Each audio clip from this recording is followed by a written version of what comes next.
এই তো আজকে হচ্ছে 14 এপ্রিল, সকাল প্রায় 5টা বাজে। আমার হচ্ছে বাস 6টায়, সেই কল্যাণপুরে যাইতে হবে। এটা একটা হয়ে গেছে, সমস্যা হয়ে গেছে। 6টার সময় কল্যাণপুর খালেক পাম্প থেকে বাস। নোয়াখালী হইলে কোনো সমস্যা ছিল না। এখন আমি বাসা থেকে বের হব, গুছগাছ করে ফেলছি। এই যে একটা ব্যাগ আর একটা লাকেজ, এটা নিয়ে এখন ভাবতেছি একটা পাঠাও করে যাবো, পাঠাওয়ের গাড়ি ডাকি। তো এখন হচ্ছে ফিনিশিং, বের হয়ে যাব সবকিছু চেক টেক করে। তো আল্লাহ ভরসা। বাসা থেকে আমি এক্স্যাক্টলি 5টার সময় বের হয়েছি।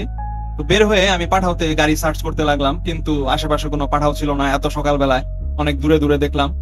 তার মধ্যে আবার হয়েছে কি, বৃষ্টির ফোঁটা শুরু হয়েছে। ভাবলাম যে না, এই পাঠাওয়ের জন্য তো দাঁড়ায় থাকলে হবে না। সৌভাগ্যক্রমে আমার বাসার সামনে যে যখন দাঁড়াইছিলাম, তখন সামনে দিয়ে একটা খালি সিএনজি যাইতেছিল একটা চাচা। তাকে বললাম যে এই চাচা, আমি আপনি যাবেন নাকি খালেক পাম্পের এখানে? তো সে ইজিলি রাজি হয়ে গেল, মাত্র 200 টাকাতে। রোজারিতে যখন গেছিলাম তখন 250 টাকা চাইছিল, 250 টাকায় দিয়ে গেছিলাম। কিন্তু আজকে এই চাচা মিয়া মাত্র 200 টাকা চাইছে, তো আমি রাজি হয়ে গেলাম। একদম নির্ঝঞ্ঝাটে মাত্র 20 মিনিটের মধ্যে আমি হচ্ছে আমার বাসা থেকে একদম খালেক পাম্পে পৌঁছে গেলাম। 5:30 মনে হয় বাজছে তখন। চাচা মিয়াকে যথেষ্ট ভদ্রলোক মনে হলো, এই জন্য আমি খুশি হয়ে তাকে 20 টাকা এক্সট্রা বকশিস দিলাম।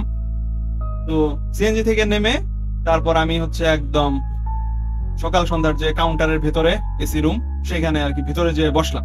ভেতরে যে বসে তারপর আমার যে কাজিন ছিল তাসিন, ওদেরকে আর কি ফোন দিলাম যে আমি চলে এসেছি, তোরা কত দূর? তো ওরা তখনও আসতে দেরি আছে, বলে যে রাস্তায়, কতক্ষণ অপেক্ষা করো, আমরা আসতেছি। তো গতবারের মতো এবারও আমার চাচাতো ভাই তাসিন, তারপর ওর ওয়াইফ আর তাসিনের আরেকটা খালাতো ভাই, ওরা 3 জন আর কি আসতেছে। আমরা 4 জন একসাথে যাব। রোজারিতেও ঠিক আমরা এই 4 জনই একসাথে এখান থেকে সকাল সন্ধ্যার বাসে করে গেছিলাম। এবারও সেম, কিন্তু গতবারের থেকে এবারের জার্নিটা অনেক আরামদায়ক হয়েছে। গতবার আমরা এত ট্রাফিক জ্যামে পড়ছি, আমাদের 6 ঘন্টা লাগছিল যাইতে, একদম অবস্থা খারাপ হয়ে গেছিল, টায়ার্ড। সেই তুলনায় এবার মাত্র আমরা 3 ঘন্টার মধ্যেই পৌঁছে গেছি। তো সিএনজিতে করে সকাল সন্ধ্যার কাউন্টারে যায়, তারপর আমি বসে অপেক্ষা করতে লাগলাম। 10-15 মিনিটের মধ্যে ওরা চলে আসলো। তারপর আমাদের লাকেজ টাকেজ সব আর কি বাসের যে ট্যাক্সি আছে সেখানে আর কি ভরলো। আমাদের একটা টিকিটও দিল। যাওয়ার আগে আমরা পাশের দোকান থেকেই বেশ কিছু খাবার দাবার জিনিসপত্র যা দরকার কিনে নিলাম। তারপর সময় মতো বাসে উঠে গেলাম। এক্স্যাক্টলি 6টার সময়, 6টার কয়েক মিনিট আর কি পরে তারপর কি বাসটা ছাড়লো। আমরা রওনা দিলাম টাঙ্গাইলের উদ্দেশ্যে। এই রাকিব, তোমার রূপচাঁদা মাছ কই? এবার রূপচাঁদা এক্সপোর্ট করবো না? এবার এক্সপোর্ট করতে পারিনি। এই যে তাসু, ও চমৎকার। আমরা এবার বাড়ি যাচ্ছি।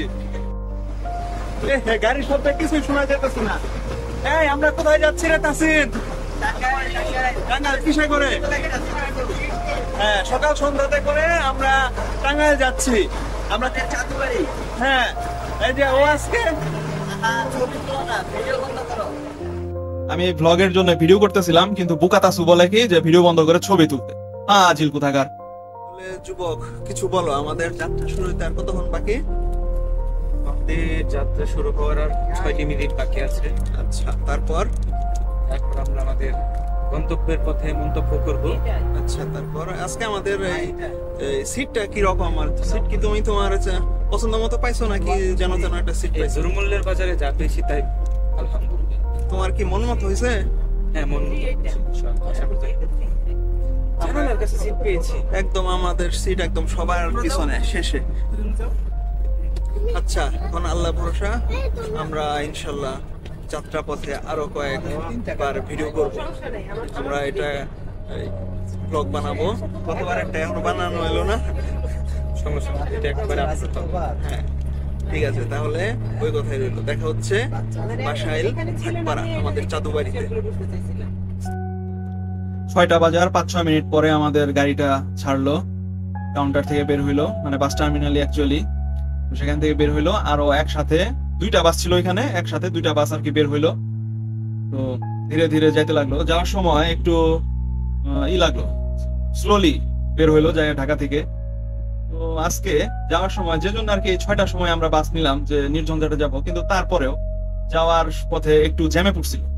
যার কারণে বাস ইউজুয়ালি যে রাস্তা দিয়ে আর কি যায়, সেই রাস্তা দিয়ে না যেয়ে অন্য একটা চিপা রাস্তা, ওটা অ্যাকচুয়ালি বাস যাওয়ার হাইওয়ে না, ওই জায়গা দিয়ে আর কি গেল।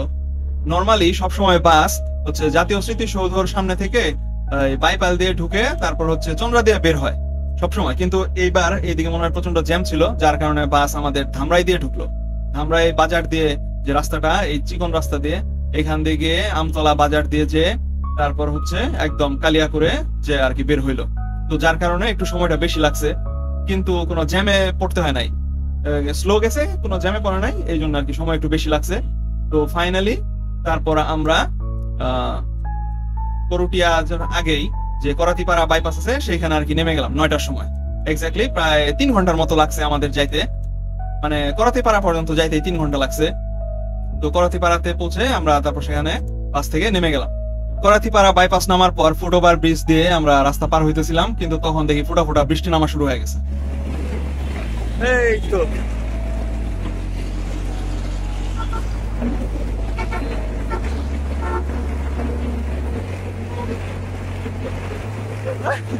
বিএমডব্লিউ, আরে বাহ কি সুন্দর ভিউ, এটা ঢাকা টাঙ্গাইল মহাসড়ক।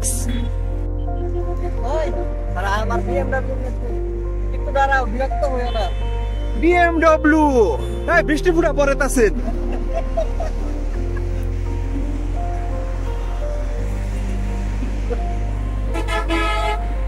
তাসিনের বিএমডব্লিউ। ও ইয়েট লোগো দেখা, লোগো আরেকটু ঘুরা, লোগোটা লোগো দেখা বেটা, ঘুরা বিএমডব্লিউ। ও ইয়েস, ঢাকা টাঙ্গাইল মহাসড়কের মাঝখানে তাসিন তার বিএমডব্লিউ নিয়ে দাঁড়িয়ে আছে, কিন্তু বিএমডব্লিউটা কিন্তু গাড়ি না, তাসিন তার বিএমডব্লিউ ছাতা নিয়ে দাঁড়িয়ে আছে। তাসিনের রোলস রয়েস, আরে রোলস বিএমডব্লিউ। তাহলে আমি এর পরে একটা ছাতা কিনবো, রোলস রয়েসের ছাতা। রোলস রয়েস নাই বাংলাদেশ। করাতিপাড়া থেকে আমরা একটা প্রথমে অটো নিয়ে করটিয়ার হাট পর্যন্ত গেলাম, সেখান থেকে আরেকটা সিএনজিতে করে একদম আমরা আমাদের বাসার পর্যন্ত চলে আসলাম। তো ওরা ডাইরেক্ট আমাদের দাদুবাড়ি পর্যন্ত গেছে, কিন্তু আমি নানুবাড়ির সামনে আর কি নেমে গেছি। তো 9:40 মতো মনে হয় বাজছিল আমার সেদিন বাসায় যেতে। তো নানুবাড়িতে পৌঁছানোর পর সেখানে আর কি কয়েক ঘন্টা রেস্ট নিলাম, পরে তারপর বিকেল বেলা দাদুবাড়ি বেড়াইতে গেলাম। সেই গল্প বলবো অন্য ভিডিওতে। আজকের ভিডিও এখানেই শেষ করতেছি। টাটা, বাই বাই, ভালো থেকো সবাই।